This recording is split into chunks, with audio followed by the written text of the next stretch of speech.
Hello and welcome to Broadcasting Scotland. It's Tuesday the 12th of October and this is Scotland at 7. I'm Andrew Wilson and this evening I'm hosting the programme from Edinburgh. First we will have today's coronavirus update, then I will introduce our guests for this evening, and then together we will discuss today's news headlines from Scotland and around the world.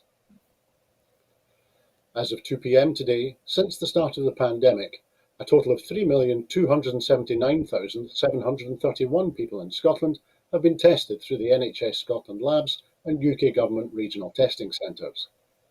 Of these, 2,685,108 have been confirmed negative, and 594,623 have tested positive. There are 1,908 new cases of COVID-19 confirmed by a test, although remember, not everyone with the virus will display symptoms, and not all of those with symptoms will be tested. I'm sorry to say that there are 27 new reported deaths of people who have tested positive. The number of patients in Scotland who have died from complications caused by coronavirus now stands at 8,819. And this number includes only those who have died having received a positive test for the virus in the previous 28 days. Of the people who have tested positive, 935 were in hospital last night, 51 of whom were in intensive care. As of 8 a.m. this morning, 4,265,755 people had received their first dose of the COVID vaccination, and 3,866,372 had received their second dose. The latest UK daily figures show that 137,944 patients who tested positive for COVID have sadly died from their illness, and that is an increase of 181 since yesterday. This number refers to deaths in all settings, not just in hospitals. As it's Tuesday, we also have an update from the Office for National Statistics. In the week ending the 2nd of October 2021, the COVID infection rate in England increased to 1.44%. The hospital admission rate remained similar at 5.6 people per 100,000 people in the week ending the 3rd of October. There were 972 deaths involving coronavirus registered in the latest week ending the 1st of October 2021, and that accounted for 8% of all deaths in the UK. This is a decrease from 1,110 deaths in the week before. Deaths involving COVID-19 are consistently lower for people who have received 2 vaccinations. Between the 2nd of January and the 2nd of July 2021, there were 640 deaths involving COVID-19 in people who had received both vaccine doses in England, and that accounted for 1.2% of the 51,281 deaths which involved COVID in that period. The number of deaths from all causes was 12.1% above the 5-year average in the latest week, ending the 1st of October. Now this evening we're lucky enough to be joined by 2 eminent guests. Dr. Philippa Whitford has been the SNP MP for Central Ayrshire since May 2015. She has worked as a consultant breast cancer surgeon for many years and is currently the SNP spokesperson for health and social care at Westminster. Dr. Whitford is able to join us for the first 20 minutes of the programme this evening. Dr. Whitford, many thanks for adding us to your diary today. How are you this evening? I'm fine, thanks very much. Well, it's great to see you and thank you for joining us. Also with us is Professor John Robertson, who is a retired former professor of media politics. John is best known now for his campaigning work with Inform Scotland and his popular blogging and writing. John, how are you doing this evening? Mediocre, which is quite good for me. We'll see if we can improve on mediocre, John. Thank you for joining us this evening. I'm sure you can. The UK government's early handling of the coronavirus pandemic was one of the worst public health failures in UK history, with ministers and scientists taking a fatalistic approach that exacerbated the death toll, a landmark inquiry has found. Groupthink, evidence of British exceptionalism, and a deliberately slow and gradualist approach meant the UK fared significantly worse than other countries, according to the 151-page Coronavirus Lessons Learned to Date report, led by 2 former Conservative ministers.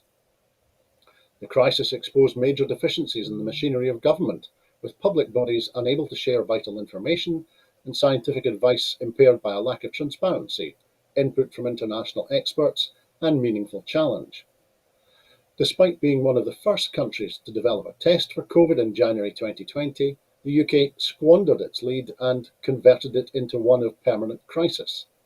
The consequences were profound, the report says, for a country with a world-class expertise in data analysis to face the biggest health crisis in 100 years with virtually no data to analyse was an almost unimaginable setback. Boris Johnson did not order a complete lockdown until the 23rd of March 2020, 2 months after the government's SAGE Committee of Scientific Advisers first met to discuss the crisis. This slow and gradualist approach was not inadvertent, nor did it reflect bureaucratic delay or disagreement between ministers and their advisers. It was a deliberate policy proposed by official scientific advisers and adopted by the governments of all of the nations of the UK, the report says. It is now clear that this was the wrong policy and that it led to a higher initial death toll than would have resulted from a more emphatic early policy.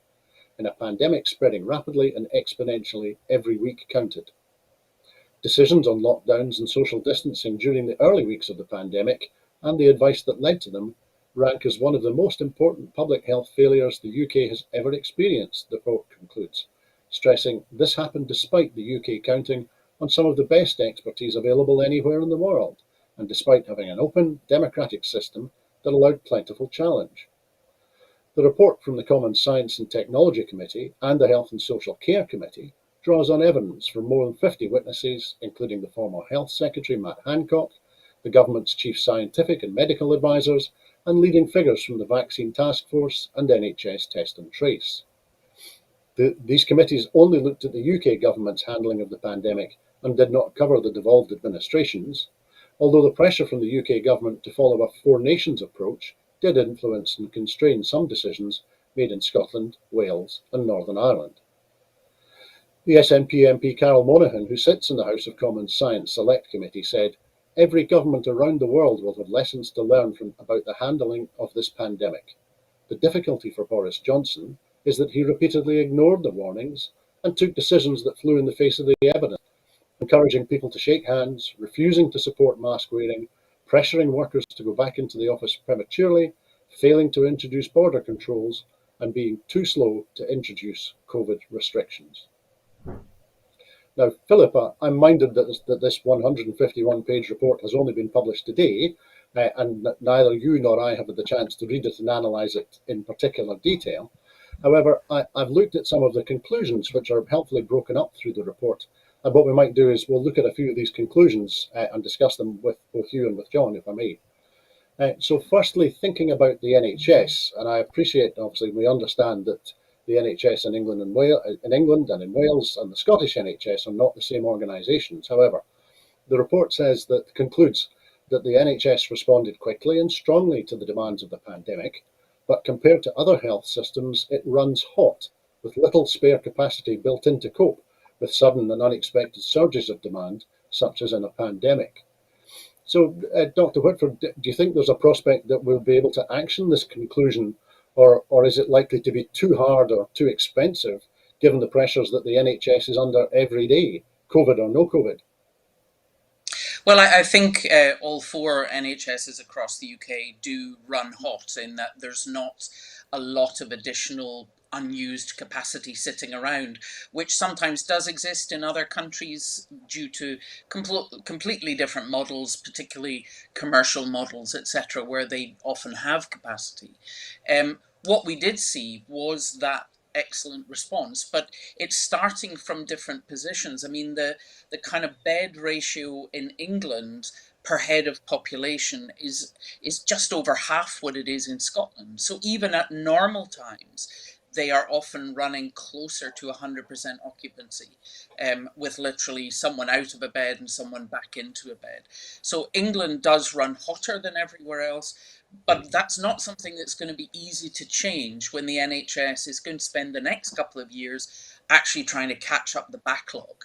And I think that that's the importance of the elective centres that Scotland is developing to allow things like hip replacements or other elective surgery to not be interrupted, as it often is every winter, to be honest, when we get a surge, but to allow that to go ahead.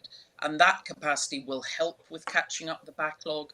but it will be necessary to look at what the underlying capacity is. I mean, in the report, they refer to the success of the Nightingale hospitals and the ventilator challenge.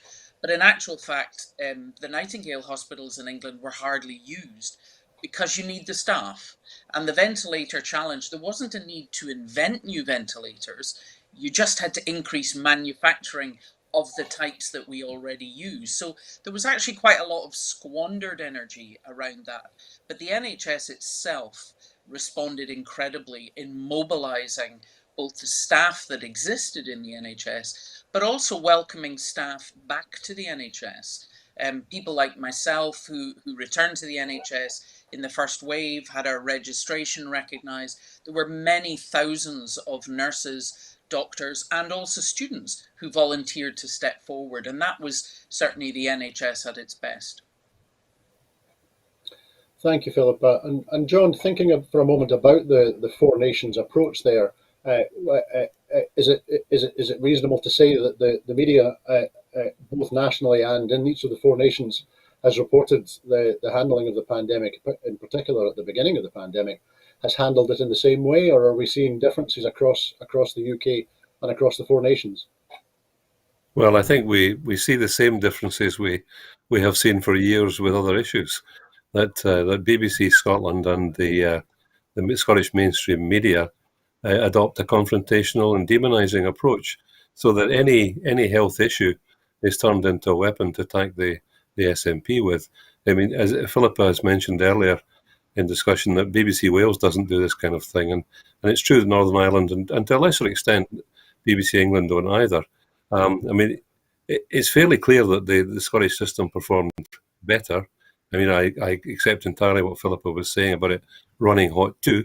And she pointed out that we have a significantly higher number of beds pro rata. We also have a significantly higher number of nurses, GPs, and consultants pro rata. During the terrible peak in February, clearly, we still struggled badly and suffered a great deal. But the situation in other parts of the UK was sadly even worse. Thanks, John. Dr. Whitford, moving on to another topic that's covered by the report that's been published this morning. It says that in the context of social care, it says that staff shortages, the lack of testing, difficulties in obtaining PPE, and the design of care settings to enable communal living hampered isolation and infection control and the ability to keep COVID at bay. Social care staff in care homes and providing domiciliary care worked under strenuous conditions at risk to themselves to provide care to people. And it goes on that many of these pressures on the social care sector, such as funding and workforce, are long-standing and need to be resolved urgently. Pressures on the social care workforce are likely to be compounded, the report says, this autumn by the mandate that people working in the social care sector must be fully vaccinated to continue to provide care in residential homes. So do you think we're going to see further problems in the social care sector in Scotland? And perhaps does this tell us that we need to get on with establishing a national care service faster?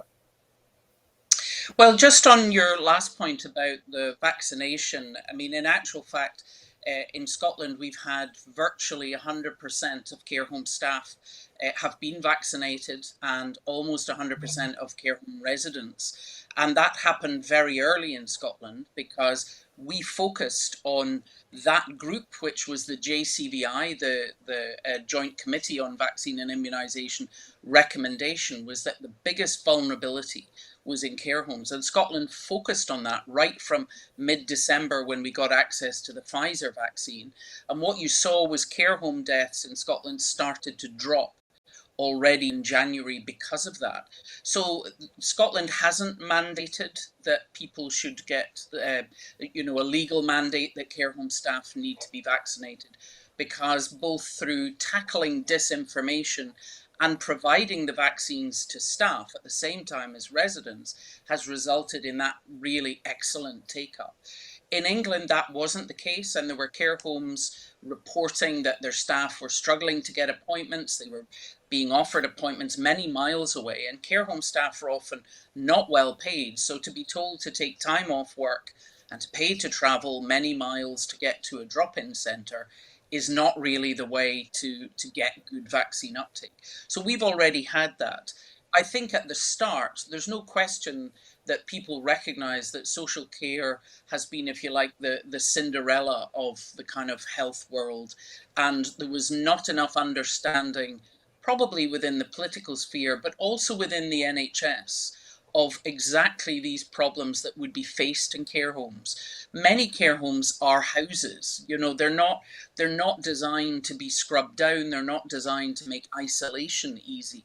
So when people were discharged from hospital and the advice was you need to isolate this person, it just simply wasn't always easy to do.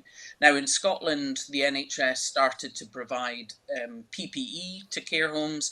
It also provided, certainly here in my health board, the offer of backup staff to try and reduce the risk of staff moving from care home to care home and perhaps bringing it in.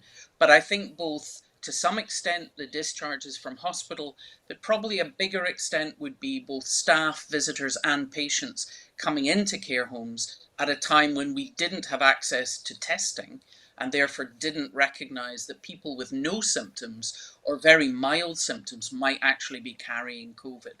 So that took a very long time to be recognised. And when we look back at the deaths in care homes in the first wave, it's actually very similar in Scotland, England and Wales. People claim Scotland was the worst, but actually all of them were about 45 per 100,000 population.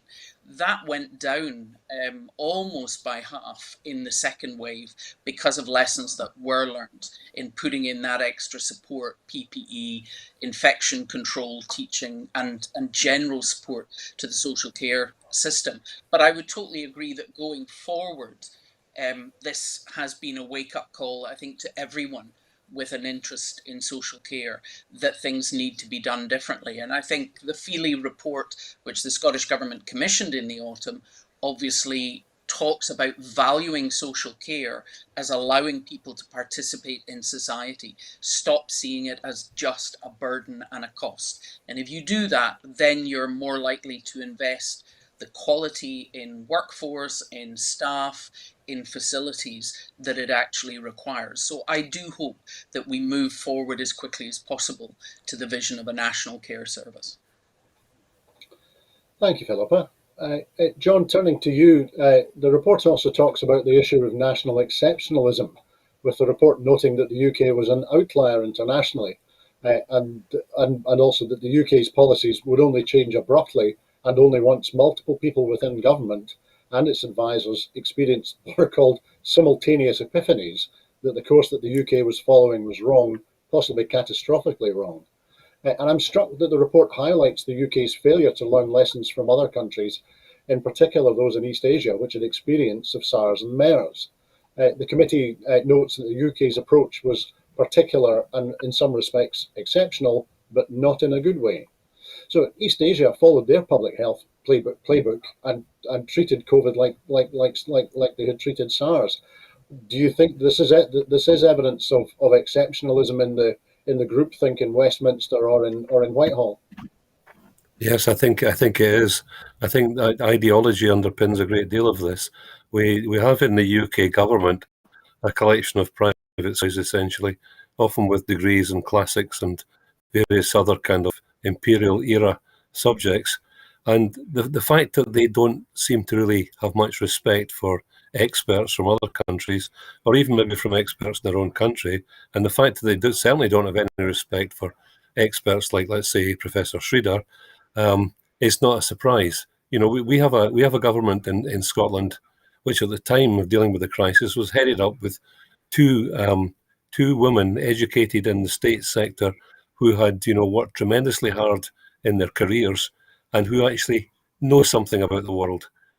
And performance with these idiots in Westminster, and it's no surprise that we have the absolute horror we have seen in this last year. I mean, that Thanks, was John. certainly something that was very evident, I would say, speaking as health spokesperson in Westminster, was that exceptionalism, even, raising what was happening in East Asia, but also what was happening in Italy. We saw the catastrophe that was unfolding in North Italy, and the language being used in the House of Commons was as if it wouldn't dare come to the UK, And even if it did, we have the NHS, as if Lombardy didn't have a high quality NHS. And a failure to recognize things like asymptomatic spread. I mean, the kind of rudeness that I experienced from Matt Hancock for well over a year when trying to raise issues like asymptomatic spread was incredible. But there is an underlying fact that there's only about 30 of MPs in the House of Commons with a science background. And exactly as John says, you didn't have, and this is something the report highlights, you didn't have people who were asking questions. Following scientific advice is fair enough, but you need people who are also reading the research papers themselves and going, yes, but what about what they're doing over here? And that clearly didn't happen at all. Absolutely. Thank Yeah. you, Philippa. Matt Hancock is a PR consultant. Matt Hancock is a PR consultant. That's all. Yes, I'm not sure if he's now pursuing his career as a PR consultant once more after his self-defenestration, if that's a word. But Philippa, I was also hoping to talk to you a little bit about test and trace. And again, I recognise that the testing and tracing systems are between Scotland and England are very different. However, the report talks obviously about the English system, into which vast sums of taxpayers' money were directed, justified up at the time by the benefits of avoiding further lockdowns. But ultimately, those lockdowns happened. The report says, were it not for the success of the vaccine task force and the NHS vaccination programme, it is likely that further lockdown restrictions would have been needed in the summer that's just passed. And it goes on to say that the success of the vaccine programme has redeemed many of the persistent failings of other parts of the national response, such as test and trace, so that the outcome is far better than it would have been the case without this success. Now, it strikes me that, as we know, despite its name, test and trace was not run by the NHS, whereas the vaccination programme was. Do you think there's a clue in that? Well, I think there is, and that also highlights one of the big differences between the approach of the UK government in England and the approach in Scotland and also in Wales. Obviously, the testing within the NHS was limited initially, and instead of expanding that and having the NHS in England lead the testing and tracing, what you saw in England was this outsourcing to Deloitte to set up the Lighthouse Labs, which is basically an American company across the UK. And what we saw was a complete failure to share results. I mean, it was last May and June before it became possible to access the results from those tests to allow people to be traced. So the person getting the test got a result, but there was no informing of public health in Scotland so that they could do it. In Scotland, and indeed in Wales, it was local public health teams who did the contact tracing, and they're used to doing that for, food poisoning outbreaks or HIV or, other kind of infectious diseases. So they have the expertise and the understanding of their own community. What we saw was Serco taking that on in England at vast cost, and people just being paid to sit at home with a laptop and just phone some random numbers that they were given. Well, through most of last year, when Scotland and Wales was reaching well over 90% of contacts, in England they were barely reaching 60%, which means that really, more than a third of people who may have the virus are not even contacted.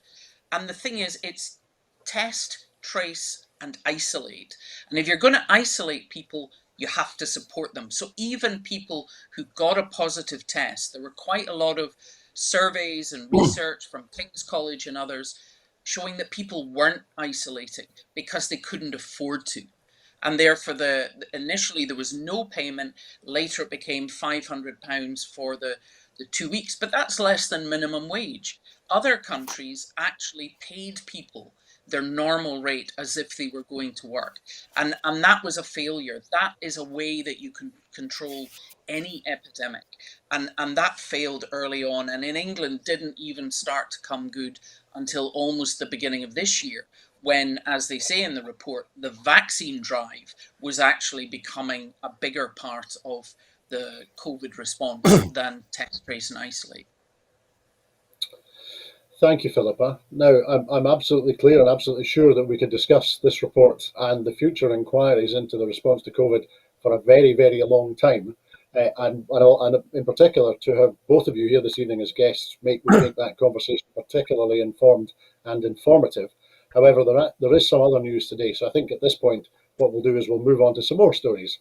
I'm confident, however, that we will return to this topic many, many times, and I hope that we three have the chance to discuss it again in the future in detail.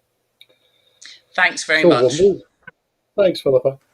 So we'll move now to our next story, which is that pressure is mounting on the Chancellor to introduce an emergency energy payment for low-income families as fuel poverty charities back the call.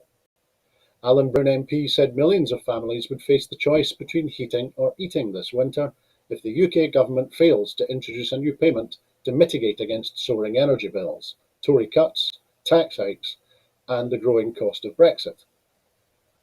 The SNP energy spokesperson said tackling the Tory cost of living crisis must be the central focus of the budget, but warned many families cannot afford to wait, with Tory cuts to universal credit and rising bills already hitting those on the lowest incomes. It comes as a national energy action and the End Fuel Poverty Coalition today backed calls for a new energy payment targeted at low-income households. National Energy Action estimates that an energy price cap hike of between £400 and £600 per year could plunge an additional 1.2 to 1.5 million UK households into fuel poverty, warning, without additional support, we're really worried about the risk of needless death and cold-related morbidity this winter. So, John, Westminster snatched back the £20 a week uplift to universal credit last week. Do you think there's any chance at all that a Tory government like this will make emergency payments to address rocketing fuel poverty? It doesn't seem at all likely that they will. And as you've pointed out, the cuts that we already know of are substantial. The cuts, the increase in the cost of heating, I don't know what the figures are just yet. I'm still waiting to find out what my own will be because I've been obliged to go back to Scottish or British gas for mine. But I hear rumours of massive increases, really very significant increases, which will push families already on the line over the line. And I think, with this winter coming up, we could have a disaster for thousands of families across the country. But it's very clearly ideological. It's clear the Conservative government doesn't really care about that kind of thing. They have their own priorities, and we'll see what they do with regard to subsidies for companies over this period. But I don't think they'll bend on this, and they benefit, of course, from the fact, judging by the opinion polls, a significant part of the working classes in the south of England support them. They don't think they're poor. They're going to find out this winter. No, that's a very good point that you make, John. And in particular, we've spoken already on this programme about now in the context of this energy crisis. We have the competing issues of gas companies, high energy intensive users, businesses which use a lot of energy in their industrial processes, and domestic customers as well.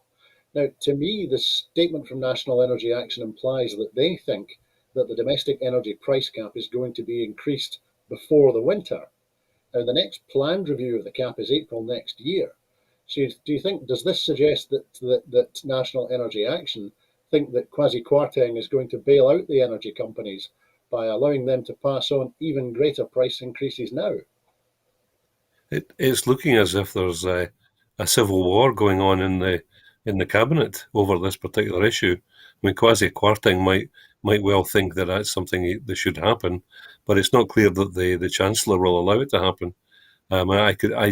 It seems unlikely we'll see a smooth move towards a new increased cap that enables people to survive. I'd be very surprised because as well as being ideologically right wing and frankly nasty, they're also incompetent, and I think that could lead to enormous delays, even if they do come up with any kind of enhancement of the situation. Thanks, John. And actually, we'll stick with those topics of ideology, nastiness, and incompetence for our next item. That's because Priti Patel's controversial new Borders Bill breaches international and domestic law in at least 10 different ways, a report from a team of leading immigration lawyers has concluded. 4 barristers, led by the Human Rights QC Raza Hussain, claim that the Nationality and Borders Bill, which is currently moving through Parliament, will lead to challenges under international human rights and refugee treaties. Following 95 pages of legal opinion commissioned by the human rights group Freedom from Torture, they conclude this bill represents the biggest legal assault on international refugee law ever seen in the UK. The principle at the heart of the bill is the penalisation, both criminally and administratively, of those who arrive by irregular means in the UK to claim asylum, and the bill seeks to reverse a number of important decisions of the UK courts, including at the House of Lords and Court of Appeal level, given over the last 20 years. The legal opinion draws up battle lines between the government and human rights lawyers that are likely to be tested in the courts if, as expected, the bill passes through Parliament and becomes law in the spring. The stated objectives of the bill, which is at the committee stage, are to make the asylum system fairer, deter illegal entry to the UK, and remove people with no right to be in the country. It also means that anyone arriving in the UK by an illegal route, such as by a small boat across the English Channel, could have their claim ruled as inadmissible, receive a jail sentence of up to 4 years, have no recourse to public funds, and could have their family members barred from joining them. According to this report, the inadmissibility regime outlined in the bill is potentially in breach of Articles 31 and 33 of the Refugee Convention, as well as Articles 2, 3 and 4 of the European Convention on Human Rights. Plans to send those claiming asylum to offshore centres would breach 3 articles of the Convention on Human Rights, 3 of the articles of the Refugee Convention, the report said, while plans to fast-track cases with an expedited, accelerated appeals process would risk unfairness under common law, as well as Articles 2, 3, 4, 8 and 13 of the Convention on Human Rights. According to barristers, the government is attempting to reverse the rationale of the Refugee Convention, which was to introduce a needs-based approach to replace authorisation-based regimes of the 1930s. So, John, does any of this report come as a surprise to you, given that the bill that is currently going through Parliament emanates from that outpost of 1930s-style hate and incompetence, which is the Home Office? No, sadly. The legal experts, I mean, I'm not a legal expert, the legal experts are no doubt absolutely correct in technical terms. And when you hear that, and then when you listen to the list you gave there of the criticisms, and then we see the eminent minds that have made those criticisms, you think, oh, well, they must buckle and give in. They'll have to change what they did. But we know they won't, because they've got away with this already in other issues. They've realised, I think they probably knew that in a democracy like this, a first-past-the-post type, a representative democracy, you can actually get away with things without much really coming home to bite you. As long as you have around high 30s, 40% of the electorate behind you, you can do pretty much what you like, as long as you cast it in ways that appeal to that particular group. And a political party hanging its flag on I'm struggling with my metaphors here, but using the reasonable approaches to refugees as a central policy is not going to win, because thanks to the gutter press and to a large extent the rest of the media in this country, the Conservative Party can win with the most hostile of environment for people who really deserve to escape from the horrors they escape from. Thanks, John. It also crossed my mind that we've been hearing reports that Priti Patel is out of favour in Downing Street at the moment because of the inability of the Home Office to stem the tide, as they would see it, of those seeking refuge and asylum, particularly those crossing the English Channel and being greeted on social media platforms by Nigel Farage and the rest. So, given the apparent failure of the Home Office to implement pretty much anything regarding the flow of refugees and asylum seekers, particularly across the English Channel, does changing the law in the way that's proposed in this bill, is it going to make any difference? Or is it simply another license for Serco or Capita or G4S or whoever wins the contract to implement this bill? Is it simply a license for them to print money, not least because we know that the numbers of those seeking asylum and refuge is going up.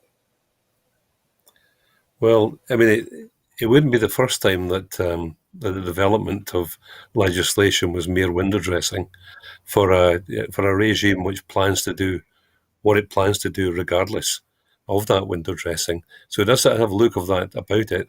I mean, clearly the whole business will be increasingly privatised to groups like Serco, where fairly undereducated and low-skilled workers will be brought into situations where you really need a bit of sophistication, working with people who have suffered, who have escaped from the most terrible persecution and come here in the hope of refuge.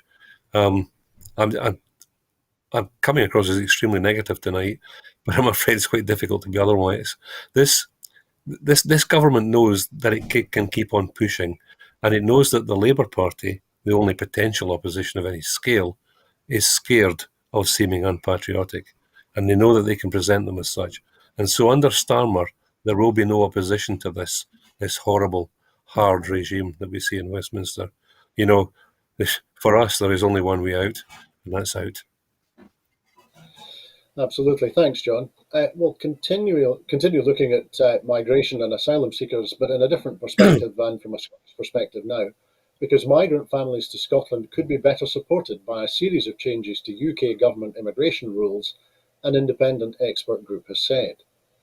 The Expert Advisory Group on Migration and Population has set out 10 proposals to encourage and support families moving to Scotland. The report suggests bespoke schemes to enable families to migrate to remote and rural areas, removing the minimum income requirement on immigrants to help family reunions, and more support for families to find suitable work. Migrant families often experience protracted periods of separation from each other, struggle to navigate childcare and schooling systems, and need support in forging support and friendships in their community, the report adds. The Cabinet Secretary for External Affairs, Angus Robertson, said, "I welcome this insightful and useful report, which proposes actions that should be taken at UK, Scotland and local authority level, and we will look to take these forward as we develop our migration service for Scotland." Excuse me. So, John, the recommendations from the Expert Advisory Group include a number of things. Firstly, enabling family migration to remote and rural areas through bespoke schemes, drawing on good practice from Canada, is what the report says. And it struck me that there is also good practice and experience in the context of refugees, Syrian refugees who have settled in Argyll and in the Western Isles, and that process is reported to have been a success. Do you think that what importance do you give to the facilitation and the support of families migrating, migrants, asylum seekers, and refugees to rural areas, for example, Argyll and the Western Isles? It makes a lot of sense. Makes tremendous sense, really, when you think of the quite underpopulation of many parts of Scotland. It would seem like an obvious thing to do. I suppose we have to be careful not to force people who've come from urban environments and into maybe situations in which they're not entirely happy. But it does sound like a very worthwhile thing. And there are again. I mean, I come with an agenda, an ideology as well, just like Boris. Only mine is a good one. But the Scottish Government have already done much. I mean, we've had, for example, child refugees coming to Scotland are guaranteed a guardian who will look after them. That's not available in other parts of the UK unless you can prove that you've been trafficked. So, and as you mentioned Argyll there, and as we saw, Scotland took more than its share in terms of percentage of the Syrian refugees. And we've seen reports of how well they're getting on. I have friends who've been to the Syrian restaurant in Rothesay, speak well of it. So yeah, they're good. Nice to hear something positive. Absolutely, and developing it a little further, the Expert Advisory Group also recommend three things that I'll bracket together for the purposes of this conversation. Firstly, removing the minimum income requirement. Secondly, reducing the cost of applying for indefinite leave to remain and citizenship, and supporting family members to find suitable work. Now, those three things in particular leapt out as me as being diametrically opposite to everything which the Home Office seems to hold dear. So do you think that this is likely to be a collision that being set up as the advice in Scotland and Scottish Government policy changing as a result of that advice is 180 degrees against the established policies in Westminster and in the Home Office? Yeah, I think you're correct to describe it in those terms as a complete opposition. We've seen recently with the human rights of children issue, we've seen that the UK government will, if it feels it needs to, will actually contest this in the courts, and of course the Supreme Court will, I guess, always side with them. So similar things may happen with these initiatives. I don't know. I think there has been, and there will be a continuing play between Scotland and England and the two legal systems and the two governments, to with the Scottish government having in mind a more humane approach to the business of migration and of refugees. And we must all hope for the best with that. Thanks, John. We'll move on to our next story now, and that is that John Kerry has said that the world is poised to make a big leap forward at the UN COP26 climate summit, with world leaders sharpening their pencils to make fresh commitments that could put the goals of the 2015 Paris Agreement within reach. The US President's Special Envoy for Climate, Mr. Kerry, gave an upbeat assessment of the prospects for COP26, which begins in Glasgow at the end of this month, saying he anticipated surprising announcements from key countries. Mr. Kerry said that the measure of success at Glasgow is that we will have the largest, most significant increase in ambition on cutting emissions by more countries than anyone ever imagined possible. He is reported to have said in an interview with The Guardian that he knows certain countries are working hard right now in what they can achieve. Mr. Kerry cautioned that there was still a lot of distance to travel in the next 4 weeks, and that the progress he anticipated was not yet signed, sealed and delivered, but he added that COP26 could set the scene for further progress to follow swiftly. John Kerry, who is one of the pivotal figures at the talks, acknowledged the outcome would fall short of the fully fledged deal meeting the aims of the Paris Accord, which binds nations to hold global heating to well below 2 degrees, with an aspirational limit of 1.5 degrees Celsius. He said, Glasgow has to show strong commitment to keeping 1.5 degrees Celsius in reach, but that does not mean every country will get there. He acknowledged that there will be a gap between the emissions cuts countries offer and those needed for a 1.5 degrees Celsius limit. He said, the question is, will we have created a critical mass? We are close to that. If we have some countries stepping up in the next few weeks, we have something to build on. Under the 2015 Paris Agreement, 197 parties, every government bar a few failed states, agreed to hold global temperature rises to well below 2 degrees C, and that's well below 2 degrees C above pre-industrial levels, whilst pursuing efforts to stay within 1.5 degrees Celsius.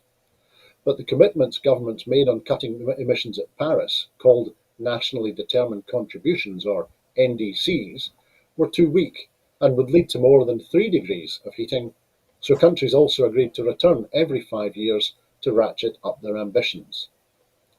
So, John, I heard the chair of COP26, the government minister Alok Sharma, speaking yesterday in France. He seemed to spend a lot of his speech, or at least it struck me, that he spent a lot of his speech talking about all of the international travel he has been pursued over the past couple of years, and there seems to have been lots of it. So do you think, in general terms, is the Westminster government serious about achieving anything at COP26, or is this just greenwashing on a massive scale? I think again that we keep returning to this exceptionalism and the kind of ideology that pervades this cabinet. It's hard to see that they are actually that committed. I mean, we can make the obvious comparison with Scotland, with 97% of electricity from renewables last year, and in England only 35%. With 80-odd% of the new trees in the UK planted in Scotland. You could go on and on about this, the transfer of electricity, four times the amount of gas we consume being produced here. I'd imagine that when John Kerry was speaking, if Greta Thunberg was listening, I'd imagine at the very least she'd have a big smile on her face and perhaps might have been tittering at the whole business. Perhaps I'm being cynical and negative again, but John Kerry's words are quite are either he's either right. We're approaching a kind of critical mass or of what may be called a paradigm shift, and he'll have seen all the disasters in the United States, from floods to tornadoes to to fires, to bushfires of increasing frequency and intensity. That maybe some American politicians like him are maybe starting to get it, and maybe leaders are going to turn up at COP26 with really big promises. Maybe. Thanks, John. We will come to the inevitable Miss Thunberg in a minute. But thinking again about John Kerry just for the moment, do you think that John, and certainly having reflected on what you were just saying about the way in which John Kerry appears to be talking up and to be giving some pretty clear signposts to other nations who are participating at COP26, do you think John Kerry and his sponsor, President Biden, will be able to make the progress that he says that he will? Or do you think are the geopolitics at the moment, and I'm thinking in the context of China and Russia and their relations with the US, are the geopolitics just too heavy a burden at the moment to make success? It looks like a formidable challenge of a scale that no politicians have ever tackled before. And as I said before, it may be we're approaching something, but it's very hard to see how the Russians could sacrifice the central basis of their economy in gas production. And while they maybe a little more hope that the Chinese, because of their enormous economic muscle, might do something about the use of coal in power stations. So, I mean, it might be something could happen there, but it's hard to imagine. But, maybe I'm a cynical old man. And that's why you're here, John. That's why you're here. We will, however, talk about Greta Thunberg because she has said that she is open to meeting with President Joe Biden at the United Nations Climate Summit in Glasgow, although the young Swedish activist does not expect much from either the US leader or from the summit that runs from the 31st of October to the 12th of November. In an interview with the global media collaboration Covering Climate Now, Thunberg expressed surprise at the idea that the US president or any world leader might want to sit down with her at COP26.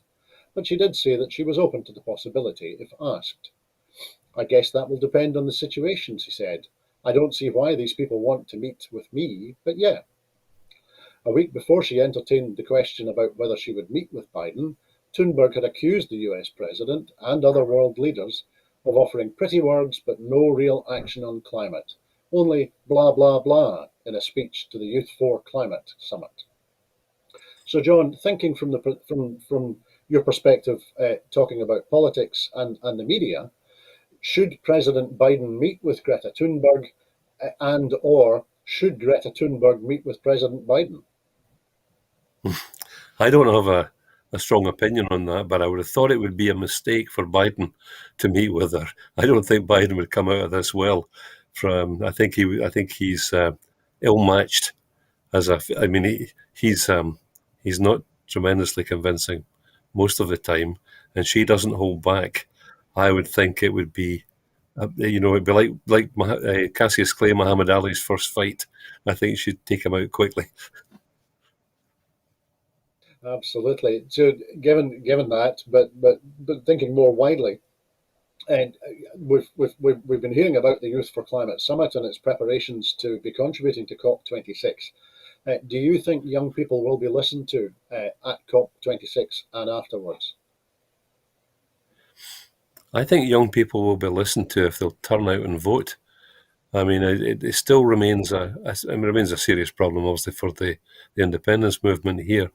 I've seen some surveys, and that in places, Belgium, for example, about 90% of the 18 to 24-year-olds turn out and vote, and in the UK, what is it, about 20%, and we're about the lowest. So I think I worked in higher education a very long time, and I really liked working with young people. I really liked their kind of their optimism and their ambition. I really appreciate that. But we live, unfortunately, within a representative democracy. There's only one way to get change, and that's to kick out the MPs that you think are no use and appoint new ones. Absolutely. Thanks, John. And we'll move to our final story for today, and that is that the First Minister, Nicola Sturgeon, attended the opening of the new Barclays Glasgow campus this morning. The new financial hub in Tradeston is one of the biggest inward investments to have ever come to Scotland. The campus will be fully powered by renewable energy when complete and will host 5,000 employees by 2023. The First Minister said she was delighted to help open the new Barclays Glasgow campus on the south bank of the Clyde, calling it a good example of sustainable regeneration and a real showcase of Scottish excellence in financial services. She said it was great news for Tradeston, Glasgow and Scotland. So, John, there's a couple of aspects of this that I would like to talk to you about this evening, if I may.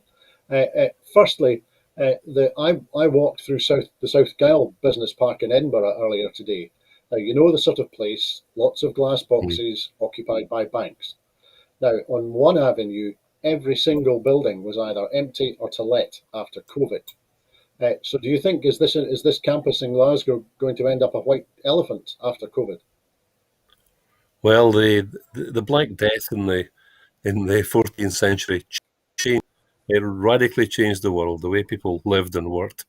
I mean, it had positive benefits for agricultural workers. We suddenly were in great demand, a bit like HGV drivers today, and were able to get decent wages. And it was part of a push towards democracy, I suppose.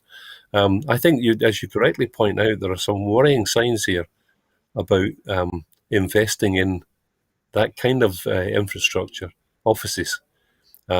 I know one or two universities, including one I was involved with, have invested in greater student accommodation, and I have a feeling they're not going back to the same extent, and so I don't know an Barclays thing. I'd be interested to know how much of a subsidy the Scottish Government gave them in the first place. I see no mention of that in the news coverage, but I think you're very right to see the warning signs for major investment in offices. Thanks, John. Thinking also about major investment, but from a very different perspective, do you think this establishment, and there's an investment both by the Scottish Government and I presume by Barclays as well, does this investment and this establishment by an English-registered and largely Qatari-controlled bank suggest that Barclays is relaxed about an independence referendum in Scotland, possibly in 2023? I think we already have evidence. I'm sure. I think there was a survey of the chief executives of large corporations. Now, remember, large corporations by definition are not dependent on single nation states. There is only one nation state on the globe that can bully multinational corporations, and that's the United States. A major corporation like British Aerospace or BP, regardless of the British in their name, will not be told what to do. Will not be told what to do by the UK government. I think we have to accept that. The European Union may have some influence on them, but individual nation states, I think those days are long gone. Absolutely. And also, I see from the reporting that in addition to the First Minister and Susan Aitken, the Lord Provost of Glasgow, also present at the opening was the new UK Government Minister for Scotland, Lord Malcolm Offord. Now, obviously, he had the chance to go and press the flesh a little bit, and he had the chance to meet the First Minister, who as we know from another report published today, it revealed that in terms of influencers, which is an important role nowadays, this report revealed that Nicola Sturgeon is the most influential woman in Scotland and the UK, based on the number of Google searches, social media followers, Wikipedia page views, and because it's 2021, the number of gifts. Do you think when Malcolm Offord paid his £145,000 to the Tory party, that this was the kind of gig that he was expecting, to come and meet the First Minister and to open a bank in Glasgow? He must be deeply honoured to meet a genuine politician, somebody who is popular, who was elected, who seems to be much more competent than the average political leader. So I hope he'll appreciate that experience. Not sure he will, though. I'm sure we'll discover in due course, and we'll keep reporting on what Lord Malcolm Offord is doing now that he has this new job back in Scotland. But that was our final news item this evening. In making these programmes, Broadcasting Scotland relies on the support of viewers and others who value our distinctive approach to news, culture and current affairs. If you would like to support us, and we would really like you to support us, especially during COP26, then please consider subscribing or donating to Broadcasting Scotland. You will find the link to do that on the screen now. There are other ways in which you can also contribute to our work. If you would like to volunteer to work with Broadcasting Scotland, either behind the scenes or in front of the cameras, or in any other way that helps our work and promotes the station, then please visit our website at www.broadcastingscotland.scot and send us a message there. Meantime, we will be here at the same time tomorrow for the next edition of Scotland at 7, so please tune in then. Thank you to everyone for joining us on Broadcasting Scotland this evening, and of course a very special thanks to our guests, Dr. Philippa Whitford MP and Professor John Robertson. Thank you.